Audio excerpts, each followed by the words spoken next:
Okay, let's kick things off. What if the groundbreaking technology you think you've mastered was deliberately sculpted into something entirely different? It's a really provocative thought, isn't it? Yeah. Today, we're unearthing a compelling narrative, one that suggests Bitcoin, the very icon of digital finance, may have, well, veered dramatically from its creator's original intent. And maybe even from what millions of early adopters enthusiastically believed it would become. Okay.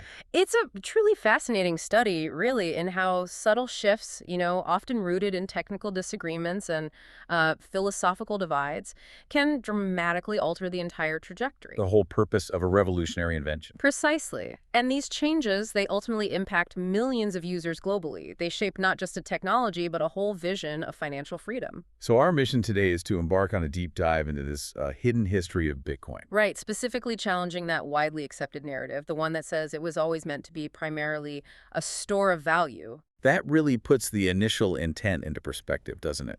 We're going to peel back the layers here, meticulously examine how Bitcoin's foundational vision, Which was focused on accessible digital cash for everyone. right, for everyone, Right. how that gradually diverged into its current form, which, as you said, is often perceived as something entirely different. And our primary source for this deep dive, it's this illuminating book.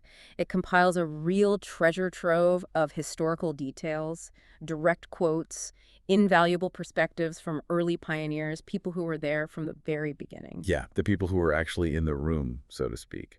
Our goal, as always, is to extract those crucial nuggets of knowledge, helping you, our listener, become truly well-informed on this complex, often contentious, and absolutely pivotal topic. It's a complicated story. Definitely. Let's unpack this. Okay, let's rewind. Right back to the beginning, to Bitcoin's genesis. When this technology was first introduced, back in 2009, and, for several crucial years after that, Its core identity was incredibly clear, almost singular, really. it was designed to be digital cash for the masses. And that wasn't just, like, a hopeful marketing slogan, was it? No, not at all. It was intrinsically woven into the fabric of Satoshi Nakamoto's ingenious design. We're talking about a system built from the ground up to be fast, cheap, and utterly reliable. Facilitating direct peer-to-peer transactions. Exactly, without needing any intermediaries, no banks, no payment processors, just you and the person you're transacting with. That peer-to-peer element was key. Absolutely. The overriding emphasis was on utility, on practical, everyday use. I mean, imagine a world where transaction fees were virtually non-existent. And payments settled almost instantly. Yeah. The radical idea was to create a global financial system where anyone, anywhere on the planet, regardless of whether they had a traditional bank account. Which is a huge barrier for millions, billions of people. Right. They could send and receive money directly, seamlessly, and with complete autonomy. This vision was a direct, powerful challenge to the existing financial infrastructure. Which, let's face it, for so many, is slow, prohibitively expensive, and frankly, pretty exclusive. Totally. And the foundational document, Satoshi's white paper, it wasn't subtle about it. The title proclaimed its purpose outright.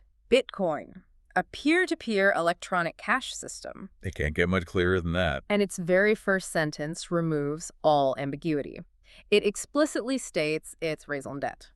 A purely peer-to-peer version of electronic cash would allow online payments to be sent directly from one party to another without going through a financial institution. Online payments, boom, right there in the opening line. And this wasn't just some fleeting idea stuck in a white paper, was it? Not at all.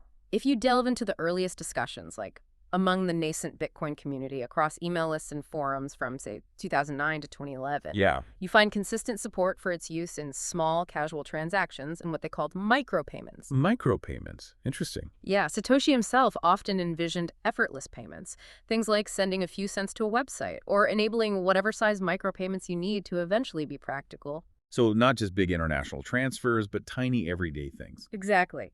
This wasn't about some high-value asset for speculation. This was about empowering individuals to conduct commerce digitally, buying a virtual coffee, sending remittances across borders. With the same ease, privacy, and sovereignty as handling physical cash. That was the promise, a truly democratized money. And that vision, that audacious vision, it really ignited an almost evangelical enthusiasm among the early adopters, didn't it? Oh, absolutely. Take Roger Ver, for example. His name is practically synonymous with early Bitcoin. Bitcoin Jesus, they called him. That's the one. He discovered Bitcoin back in 2010 when a single coin cost less than $1. He quickly became known for his fervent evangelism, constantly preaching that Bitcoin was fast, cheap, reliable money designed for the internet. He didn't see it as just an investment then. Not primarily. He saw it as this magnificent tool for increasing economic freedom, breaking down financial barriers globally. He bought hundreds of thousands of coins, absolutely convinced this was the future of money. Wow. And I can just vividly imagine that early user experience you mentioned. Picture this. Someone, maybe in a developing country, maybe just unbanked, downloads a basic wallet onto their phone. Yeah. And Roger Ver, the evangelist, sends them a few dollars worth of Bitcoin within seconds, maybe even before it officially confirms. They'd see the balance appear. Right there. And the reaction was almost universally the same, wasn't it? Just a wide-eyed wow. Totally. It was genuinely dazzling compared to the old systems. Slow, expensive, often just inaccessible. And that wow factor wasn't just a fleeting thing. It fueled this kind of Bitcoin Johnny Appleseed movement, didn't it? Spreading the digital seed. Exactly. And Roger Ver himself played a crucial role, not just evangelizing, but actually funding early startups. He invested heavily in companies like BitPay. Ah, BitPay, right. They were revolutionary, helping merchants accept Bitcoin. And instantly converted to fiat currency. That solved a huge volatility problem for businesses needing to pay suppliers in, regular money. That was a critical piece of the puzzle. And his investments didn't stop there. He also poured capital into essential infrastructure. Companies like blockchain.info providing those accessible online wallets. Making it easier for non-techie people. Right. He funded Kraken and BitInstant, platforms designed to make it easier for people to actually get Bitcoin in the first place. And maybe most notably, he supported Purse.io. Purse.io. What did they do again? They allowed users to spend their Bitcoin directly on Amazon, a tangible link between this new digital currency and mainstream commerce. Wow, that's huge. These companies weren't just building products, were they? No, they were building the very foundational infrastructure, the rails needed for Bitcoin to function as a truly global digital cash system. And Stephen Pear, the CEO of BitPay, he really felt the pinch when things started changing, right? Oh, yeah.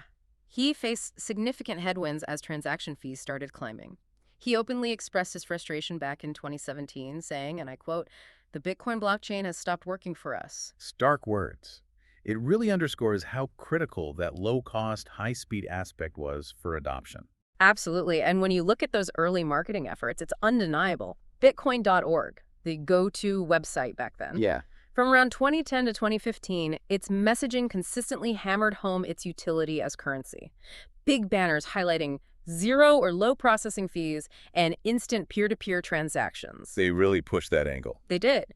There was even this powerful infographic comparing Bitcoin's typical transaction costs, like a penny. Just 0.11 cents. Yeah, versus Western Union's steep $5 fee for sending small amounts. It wasn't about price appreciation. It was fundamentally about practical, everyday utility, a cheaper, faster alternative. And this promise, this commitment to utility, it really built momentum, didn't it? It fostered palpable optimism. By 2015, the dream seemed genuinely within reach. Major companies, household names like Microsoft, Expedia, They started accepting Bitcoin for payment. they did. This wasn't just speculation anymore. Widespread adoption was actually starting to happen, fueled by this belief that Bitcoin would revolutionize commerce. A truly accessible, low-cost, borderless digital cash system for everyone.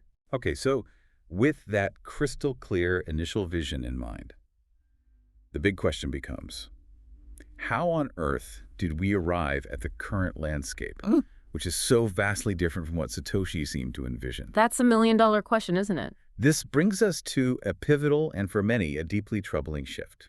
We went from democratizing money, making it accessible everywhere, for even the smallest purchases. A bottom-up revolution, empowering the individual. Something else entirely. And stepping back from these fascinating early details, this original emphasis on utility and accessibility is just so crucial for understanding what happened next. Right. Why the subsequent shifts were so fiercely contentious. It really sets the stage for the dramatic, almost Shakespearean narrative we're about to explore, the very identity of a global phenomenon hanging in the balance. Okay, so if Bitcoin started as this ubiquitous digital cash, what happened? How did it transform into something that for many people now seems more like a digital vault or, a scarce commodity? How did that fundamental shift occur? Yeah. This brings us to what some early pioneers and historians actually call the hijacking narrative. Or redefinition. From its original purpose as digital cash to primarily digital gold or a store of value. And this new narrative, the dominant one now, basically suggests Bitcoin isn't, and maybe never was, meant for everyday commerce. Right. And this redefinition is absolutely key to understanding the current state of Bitcoin Core, the main BTC chain, because it inherently provides a justification for those high fees and slow transaction times that have become so common. Ah, so if it's not meant for payments, then high fees aren't really a problem. Exactly. In the eyes of many proponents, if the primary goal isn't utility as a payment system, if it's meant to be this high-value settlement layer, then these issues suddenly become acceptable or even desirable. Desirable. How so? Well, look at Safety Amos, author of the Bitcoin Standard. He advocates a don't-touch-it philosophy. He envisioned the future where only large institutions, maybe central banks, or high-net-worth individuals use the base layer for large settlements. And everyone else. Pushed onto second layers, or using Bitcoin-backed tokens issued by intermediaries.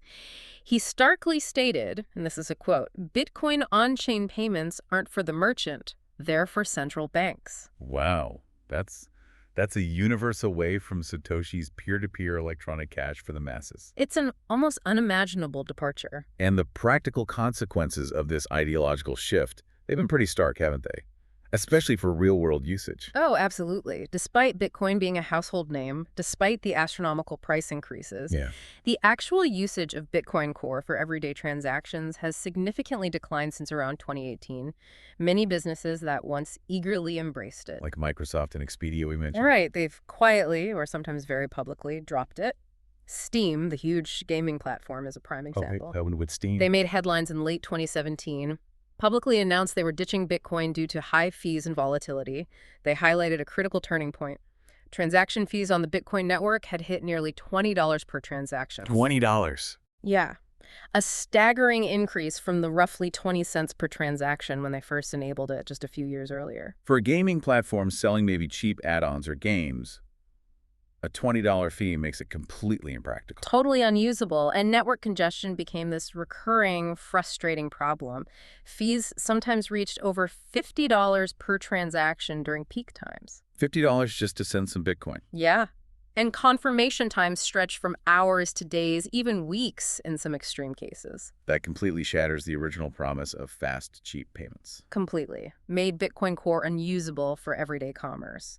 And perhaps most concerningly, these failures, whether you think they were accidental or by design, propelled the industry towards custodial wallets. Ah, the custodial wallets. Explain those quickly. They're basically customer accounts managed by companies. Think Venmo or PayPal, but for crypto, you don't actually hold your own keys. And that's the crucial part, right? Not your keys. It's not your coins.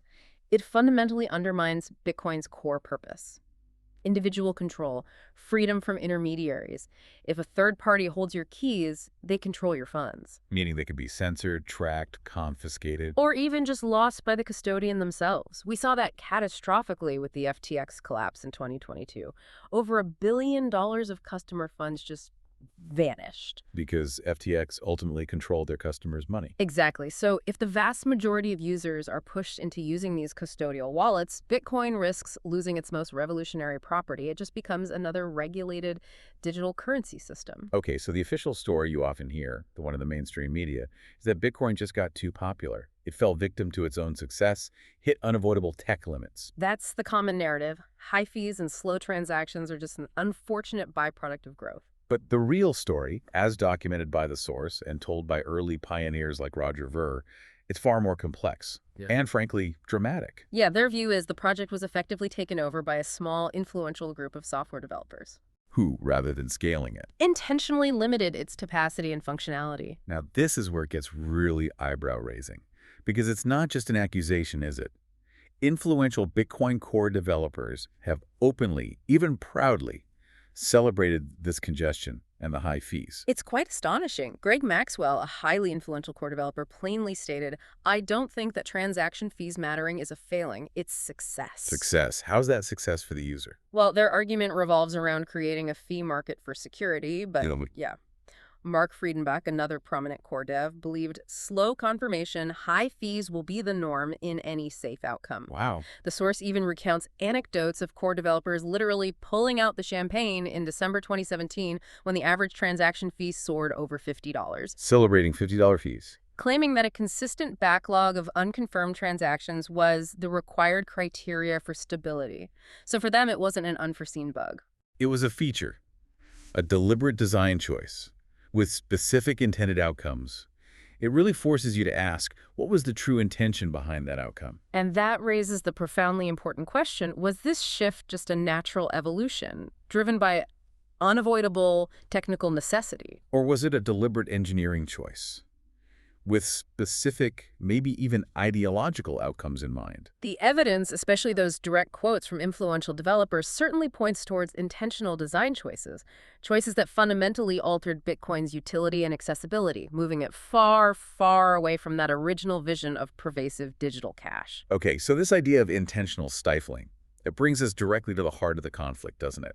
Probably the most infamous and hotly debated topic in Bitcoin's history, the block size battles. Oh, yeah. From roughly 2014 to 2017, this wasn't just some technical disagreement about code. It was a philosophical war. A war over Bitcoin identity, its purpose, its entire future. And it all started with what was supposed to be just a temporary measure. The 1 megabyte limit. Exactly. Satoshi Nakamoto initially introduced that 1 meme block size limit back in 2010, but it's crucial to understand why. Why did he do it?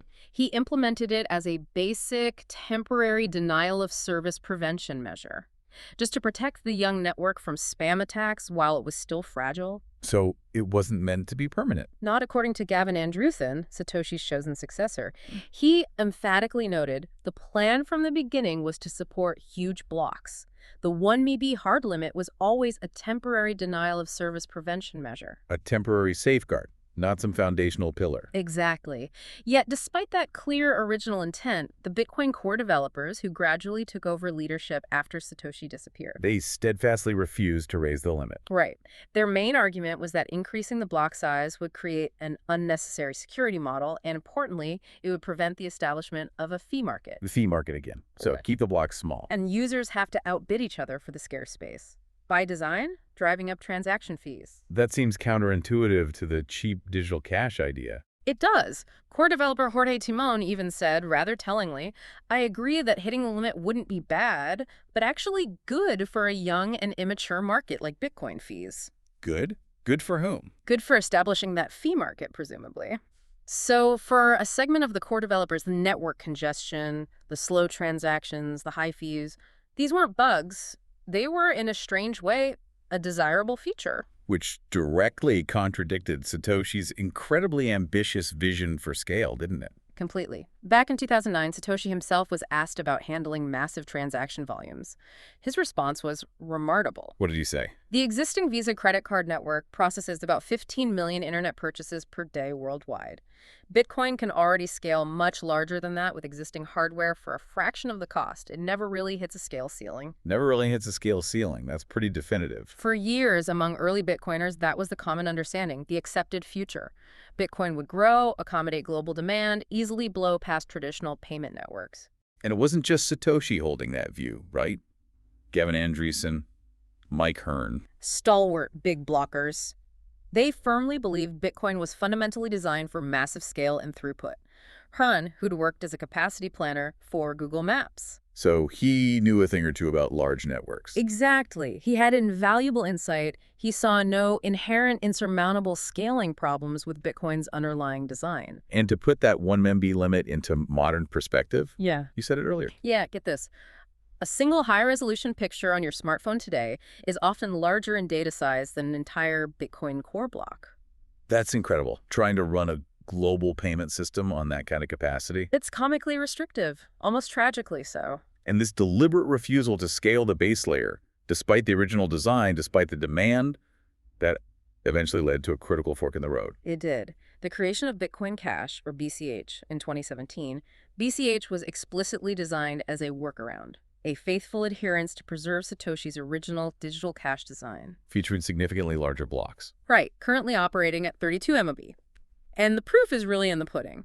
Testnets for BCH, and even its offshoot Bitcoin SV, BSV. They've shown large blocks are feasible. Absolutely.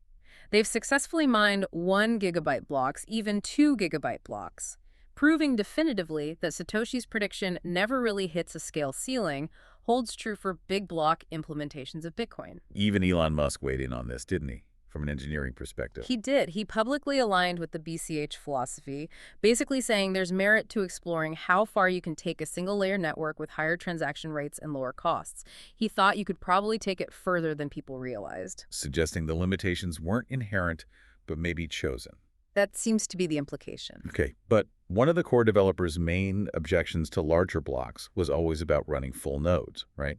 The cost, the centralization risk. That was their key argument, yes. Keeping blocks small, they claimed, allowed more individuals to run full nodes on home computers, theoretically decentralizing the network. But what was Satoshi's take on that? Well, here's the critical counterpoint. Satoshi himself explicitly stated, in no uncertain terms, the current system where every user is a network node is not the intended configuration for large scale. Not intended. No. He compared it to the absurdity of every Usenet user needing to run their own server. He was unequivocal. The design supports letting users just be users. So he didn't expect everyone to run a full node. Not at all. He envisioned a network where, as it scaled, full nodes would increasingly be run by specialists with server farms, businesses, dedicated entities, not every individual. And for the average user? For the vast majority, Satoshi intended them to rely on simplified payment verification, or SPV. SPV, how does that work? Think of it like checking a package tracking number. You don't need the entire global shipping ledger, No, right? just the status of my package. Exactly. SPV lets your wallet quickly verify your transaction's validity by only checking necessary block headers, not downloading the entire blockchain. It's incredibly fast, light, efficient, perfect for mobile use, everyday transactions. Without compromising security. Without compromising security for that use case. This was always intended to be the norm for most users, making Bitcoin highly accessible, practical, very different from the current Bitcoin Core reality. So this whole full node religion, the intense belief that every user must run a full node for security. It directly contradicts Satoshi's original design and his expressed intent. And what's more, the argument itself is arguably flawed. How so? Full nodes, as the source points out, can't actually prevent malicious miners from attacking the network. They can only detect an attack and then disconnect from the dishonest miners. So what's the real defense? Economic. The immense financial cost and risk involved in trying to gain and maintain a majority of the network's hashing power. As Satoshi understood, the more valuable Bitcoin becomes, the higher the economic disincentive for bad actors. And the argument about the cost of running nodes. Bandwidth, storage. It just doesn't hold up when you look at technological progress. The costs of bandwidth and storage have decreased exponentially, almost unbelievably, since Bitcoin's launch. Give me an example. Okay, when Satoshi launched Bitcoin, storage cost maybe $0.10 per gigabyte. Today, it's less than 0.01 fiat cents per gigabyte, a tiny fraction. Wow. Even if Bitcoin were operating at Visa-level throughput, the storage and bandwidth costs for a full node would be minor. Easily manageable even with consumer-grade hardware for a hobbyist, let alone a professional server farm. Satoshi saw this coming. He did. He predicted that by the time Bitcoin truly scaled, sending HD movies over the internet probably wouldn't seem like a big deal. He was absolutely right. The technological constraints just aren't really there in the way they're often portrayed. This disagreement over node operation, it really forces the question. Who was Bitcoin for? Was it for the average person? Empowering them with direct control, effortless daily transactions. Or was it, from the get-go, maybe meant to be a more specialized tool, primarily for institutions or those with significant technical and financial resources? Stepping back from the technical weeds, what becomes strikingly clear is this profound philosophical chasm. It opened right up within the Bitcoin community. This wasn't just about code. It was a battle over Bitcoin's soul. Highlighting a fundamental divergence from that original vision of democratized finance to a more centralized, institution-centric model. It's a stark contrast. Okay, let's dig into perhaps the most contentious aspect of this whole deep dive. How Bitcoin, despite its ethos of decentralization being beyond human influence, That whole narrative. how it became increasingly subject to human influence and, as many argue, a gradual centralization of power. That idea that Bitcoin is incorruptible or immune to social and political factors, It's powerful, but maybe not the whole story. That notion of immunity, that Bitcoin exists in some pristine, unassailable vacuum, has been profoundly challenged by its actual history. I mean, just consider the shift towards custodial wallets we talked about. Right, if you don't hold the keys. It makes confiscation far easier for governments or malicious actors. Once your funds are held by PayPal or a big exchange, that entity holds the keys. Your autonomy is compromised. Funds can be tracked, frozen, seized. It utterly undermines a key benefit of truly decentralized crypto. So the real power, in practice, has maybe gravitated towards the software developers who maintain the code. Or critically, towards the entities that fund them. Funding. Yeah. Right. And despite the rhetoric of open and meritocratic development in Bitcoin Core, the source suggests there were clear hierarchies. Oh yeah, even strict hierarchies. It traces this fascinating succession of keys, the cryptographic keys Satoshi used to manage the project. Initially, Satoshi was the sole authority. Then he passed control. To Gavin Andresen, making him the lead maintainer. Then Andresen, trying to decentralize, distributed commit access to a few others, notably Vladimir van der Laan, who eventually became the de facto lead. But Anderson later regretted that. He did. Profoundly, he realized his well-intentioned decision inadvertently led to deep philosophical differences emerging within that small group. He came to believe in hindsight that having multiple robust implementations of Bitcoin was absolutely critical. To prevent developer capture, or one ideology dominating Exactly, a concept largely lost as Bitcoin Core gained virtually unchallenged dominance. Which brings us squarely to Blockstream. Blockstream. Founded in 2014 by a significant majority of highly influential Bitcoin Core developers, figures like Gregory Maxwell, Peter Will, Big names. huge names. Blockstream quickly became arguably the single most influential company in Bitcoin's history. And what made it so controversial, what raised so many eyebrows? This is its business model. Its explicit business model. Blockstream, quite openly, profits directly from Bitcoin not scaling its base layer. How does that work? How do you profit from not scaling? Well, this is where the plot truly thickens. Blockstream's primary proposed solution to Bitcoin's self-imposed scaling issues, the ones they arguably helped create, is sidechains. Sidechains, okay. Their flagship product is the Liquid Network. They call it a federated sidechain. Now, federated here is crucial. Why? What does it mean? It means it's a centralized sidechain. The security of funds and transactions fundamentally depends on trusting a small, hand-selected group of entities, the Liquid Federation. So, not decentralized like the main chain was supposed to be. Not in the same way, and crucially, the transaction fees generated on Liquid, they flow directly to Blockstream and its Federation members. Not to the Bitcoin miners on the main chain. Nope, directly to Blockstream and partners. Wow. And Blockstream CEO Adam Back, he's been open about this. Remarkably candid, openly advertising Liquid as the solution to the high fees and congestion on the main Bitcoin network. He tweeted something like, "If you are actively trading and don't like high fees, use exchanges with Liquid integration. Pay 1-2C to clear in 2-minute and final, while others are paying 50C, $2.50 for 1 Giga plus transfer.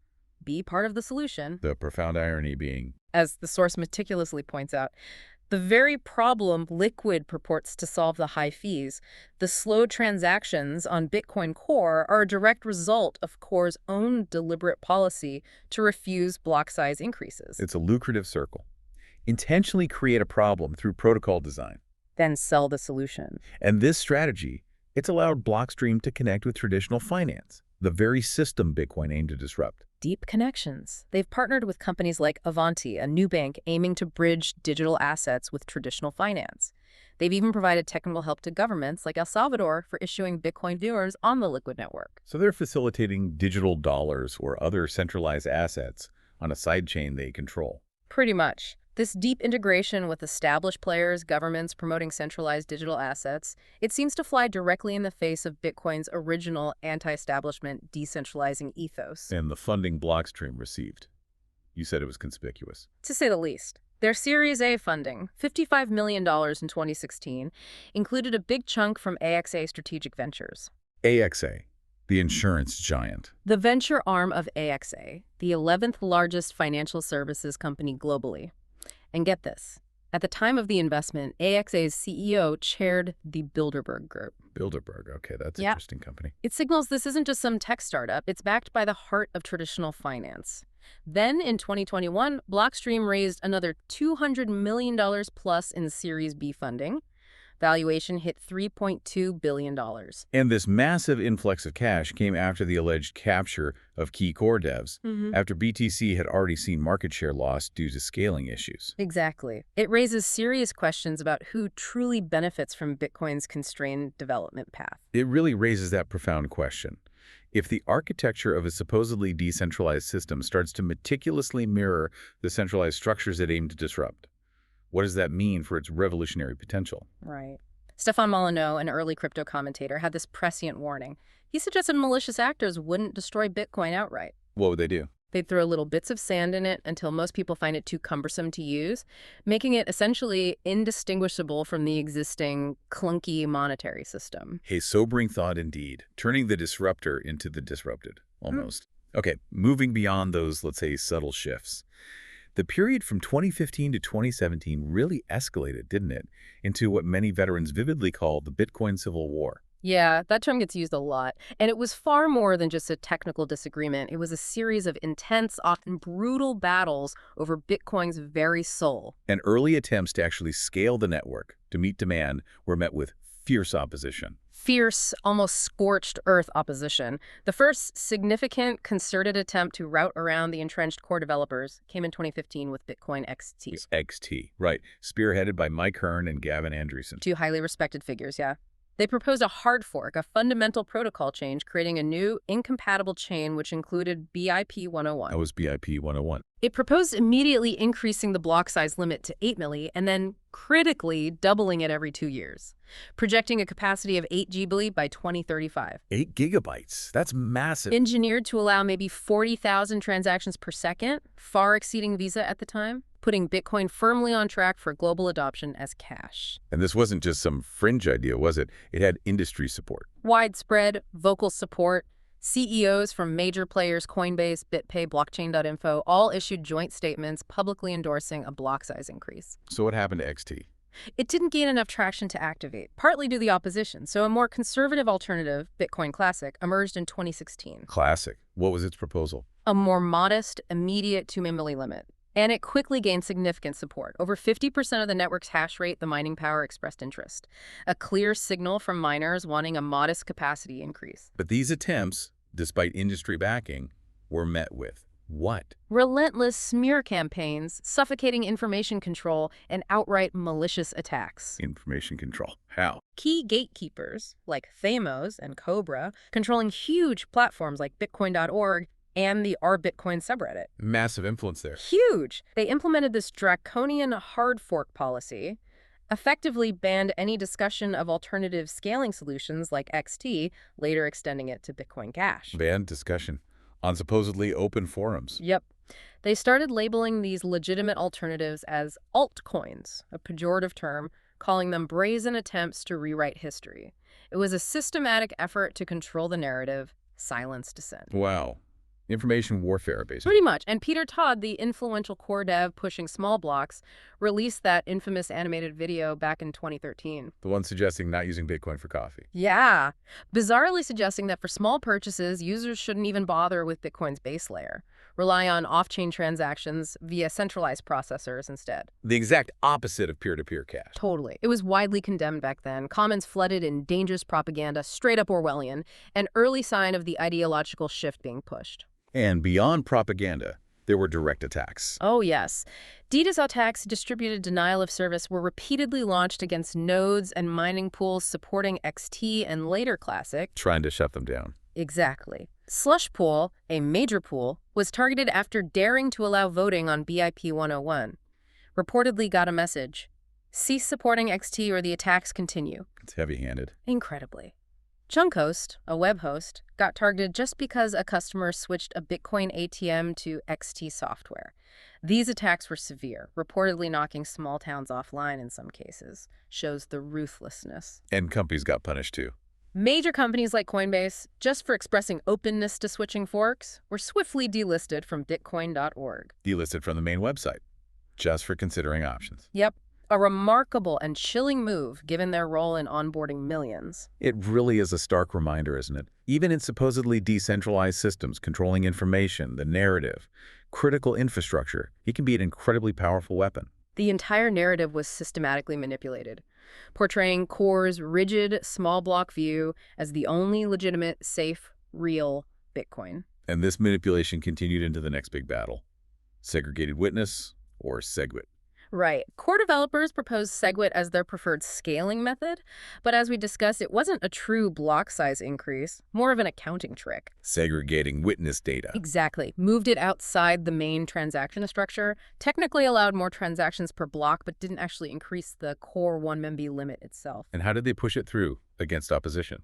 Blockstream figures like Samson Moe and Luke Dashjur heavily promoted a user-activated soft fork, or UASF, campaign in 2017, characterized by aggressive social media, Twitter campaigns. The UASF hats. Yeah, complete with the hats, creating this atmosphere of intense pressure, ideological conformity. But wasn't there an attempt at compromise? The New York Agreement. There was a desperate attempt to find common ground. The New York Agreement, NYA, in May 2017, supported by over 90% of the industry's hash power in key businesses.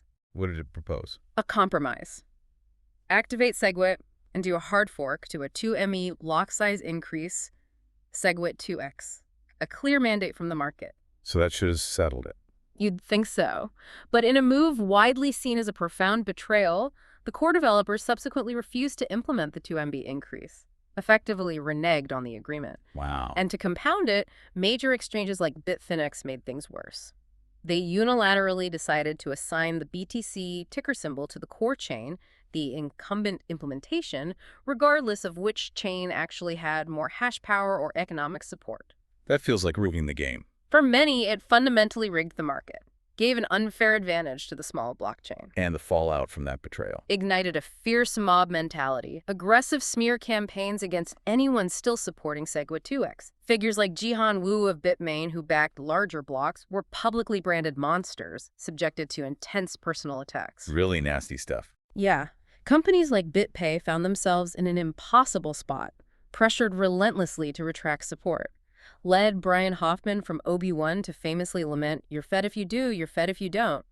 The pressure was immense. A clear demonstration of how social and political power, even in a decentralized system, could enforce a particular vision. Absolutely. And if that wasn't enough to undermine Bitcoin's utility as cash, there was replaced by fee, or RBF. RBF, yeah. Traditionally, Bitcoin relied heavily on zero confirmation transactions for speed. Explain ZeroConf again, quickly. For small, everyday payments, users and merchants could consider a transaction final almost instantly within seconds of broadcast. Relied on the first seen rule, the first valid transaction broadcast gets confirmed. Crucial for buying coffee, quick payments. Absolutely, a defining feature for practical commerce. But in 2015, core developer Peter Todd deliberately introduced the RBF patch into Bitcoin Core. What did RBF allow? It allowed a broadcast but unconfirmed transaction to be replaced by a newer one spending the same money, usually with a higher fee. Making double spending trivial. Pretty much. A malicious actor could send a ZeroConf payment, get the goods, then immediately replace that transaction, sending the money back to themselves with a higher fee, invalidating the first payment. That completely breaks ZeroConf reliability for merchants. Exactly. And Todd's explicit goal, as he publicly stated, was to nip this ZeroConf madness in the bud. He genuinely believed users shouldn't rely on ZeroConf, deemed it dangerous, lulling people into complacency. But wasn't there pushback? Fierce opposition, considered vandalism by experienced entrepreneurs like Justice Ranveer. He argued businesses could manage the minimal risks, just like they do with credit card chargebacks. But RBF got in anyway. Despite strong resistance, yes, integrated into Bitcoin Core, further eroding its utility and reliability as fast peer-to-peer digital cash. It really raises that fundamental philosophical question again, doesn't it? It does. Should developers unilaterally dictate how users engage with the tech, even if it means deliberately breaking existing valued functionality? Or should the market, the users, decide what they need and value? RBF is a stark example of developers imposing a specific ideological vision, even at the cost of sacrificing a core functionality valued by early adopters and businesses. Okay, so with the original Bitcoin being, as many argue, intentionally hampered, redirected away from cash-like utility, the need for a real fork in the road became urgent. Not just apparent, but urgent, yeah. This profound dissatisfaction, the desire to preserve Satoshi's original vision, led directly to the creation of Bitcoin Cash, BCH, in August 2017. So BCH emerged as a direct response. A direct and decisive response to Core's refusal to scale and its pivot away from Satoshi's digital cash vision. BCH's primary aim was precisely to preserve that initial design. Low fees, fast transactions. A true peer-to-peer system, eliminating reliance on centralized custodial wallets.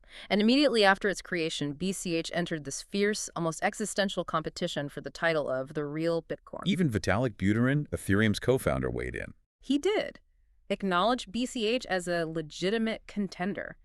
He viewed Core's failure to raise block sizes as a large, non-consensual change to the original plan, morally tantamount to a hard fork itself. That's a strong statement. The source also mentions a thought experiment, reversing the situation. Yeah, it's incredibly compelling. Imagine if the dominant Bitcoin today had always operated with, say, 32 MB blocks. Consistently sub-cent fees, a clear scaling plan, successful gigabyte block tests already done.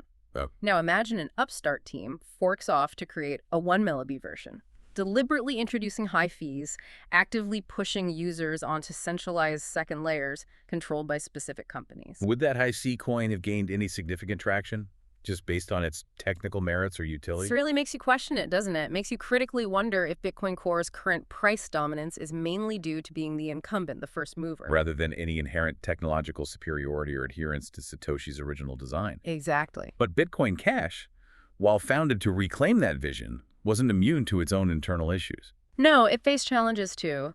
The larger big block community, initially united against Core, also experienced splits, contentious debates, shows the ongoing complex challenges of decentralized governance. The first big split was Bitcoin SV. Right, Bitcoin SV, BSV, in 2018, a fork led by Craig S. Wright, who controversially claims to be Satoshi. That claim itself caused a lot of drama. Huge drama. It ignited a dramatic hash war, a prolonged, costly battle for hash power between the BCH and BSV chains. And Roger Ver played a role there. A pivotal one. He famously invested over $1 million of his own funds to support Bitcoin ABC, the dominant BCH implementation then, ensuring BCH's victory over BSV in terms of chain integrity and market recognition. What happened to BSV after that? It largely pivoted to aggressive patent trolling and lawsuits. And even Gavin Anderson, who initially, perhaps cautiously, seemed to believe Wright, has since unequivocally retracted his support. And then there was another internal challenge within BCH, the IFP. Yeah, the Infrastructure Funding Plan. This illustrates that continued vigilance is needed in decentralized projects. In 2020, Amaury Sachet, lead developer of Bitcoin ABC then, proposed this highly controversial plan to divert 8% of the block reward directly to a single address he controlled. Diverting block rewards, that sounds centralized. It immediately sparked fierce backlash, strong community resistance. It echoed the very centralization concerns that plagued Core. So what happened? The community, including the miners providing security, pushed back decisively and successfully, led to Sachet's effective firing from the BCH community, and Bitcoin ABC forked off as a separate project called eCash. So these internal conflicts, while disruptive, paradoxically, they also serve as powerful demonstrations of BCH's resilience against developer capture and centralized control. The community actively successfully resisted attempts at concentrated power and financial redirection. ensuring the project stayed aligned with its decentralized principles. Exactly. This ability to self-correct, even through contentious forks, is a significant, often overlooked indicator of genuine decentralization, shows the community's resolve. Okay, so freed from Core's restrictive roadmap and these internal power grabs, Bitcoin Cash developers have been able to innovate and scale. They have. They've reactivated and significantly improved crucial features, like the op return size, tripling its capacity. Remind us what op return is good for. It's a small space in a transaction to embed arbitrary data, like a short note or timestamping. Tripling its capacity unlocked new possibilities, timestamping documents, basic infrastructure for decentralized social media, extending utility beyond just payments. And they got rid of RBF. Crucially, yes. Removed Peter Todd's controversial replace by fee, ensuring reliable, instant zero-comp transactions for merchants. Vital for real-world commerce, central to the original cash vision.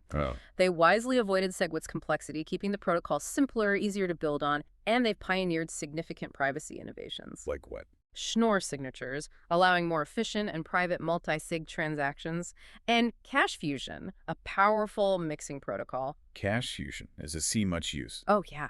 Facilitated over 190,000 transactions, totaling more than 17 million BCH, provides dramatically enhanced privacy for users wanting to obscure transaction history. So a suite of improvements demonstrating commitment to scaling and enhancing core digital cash functionalities. Exactly. And in terms of pure scale, BCH routinely processes 32 MB blocks, handles thousands of transactions seamlessly. Testnets have successfully mined those astonishing 1 GB blocks. And even BSV showed 2 GB was possible technically. Right. Concrete evidence proving Satoshi's never really hits a scale ceiling prediction. There's even discussion in the BCH community about removing the block size limit entirely. Entirely. How would that work? Trusting miners, driven by economic incentives, to increase it themselves as needed, without needing permission from a small group of developers, truly decentralizing the scaling process, returning control to network participants. This paints a vivid picture, doesn't it? A dynamic, evolving network embracing Satoshi's original vision. So for someone interested in exploring that original design, fast, cheap, peer-to-peer cash. It's really worth checking out resources like bitcoinbytes.org, that's bitcoinbytes.org. And that accessibility, that low barrier to entry, that was core to the original appeal, wasn't it? The fees on Bitcoin Cash are incredibly low. Fractions of a cent, typically, makes experimentation, everyday use incredibly accessible without significant financial risk. You can actually use it without breaking the bank on fees. Exactly. It's a powerful testament to the continued pursuit of Satoshi's initial design, a design many argue is sidelined for different priorities. And again, bitcoinbytes.org, bitcoinbytes.org can offer valuable insights into this ongoing journey. Hashtag outrage. Wow. So we've covered a remarkable amount of ground today. We really dove deep. Yeah, we did. We look at Bitcoin's original design, true democratic digital cash. Sure. Then its subsequent and, as many argue, intentional redirection by Bitcoin Core and Blockstream. That intense civil war fought over its very identity. Yeah. And finally, the emergence of Bitcoin Cash as a deliberate continuation of that original liberating vision for peer-to-peer electronic money.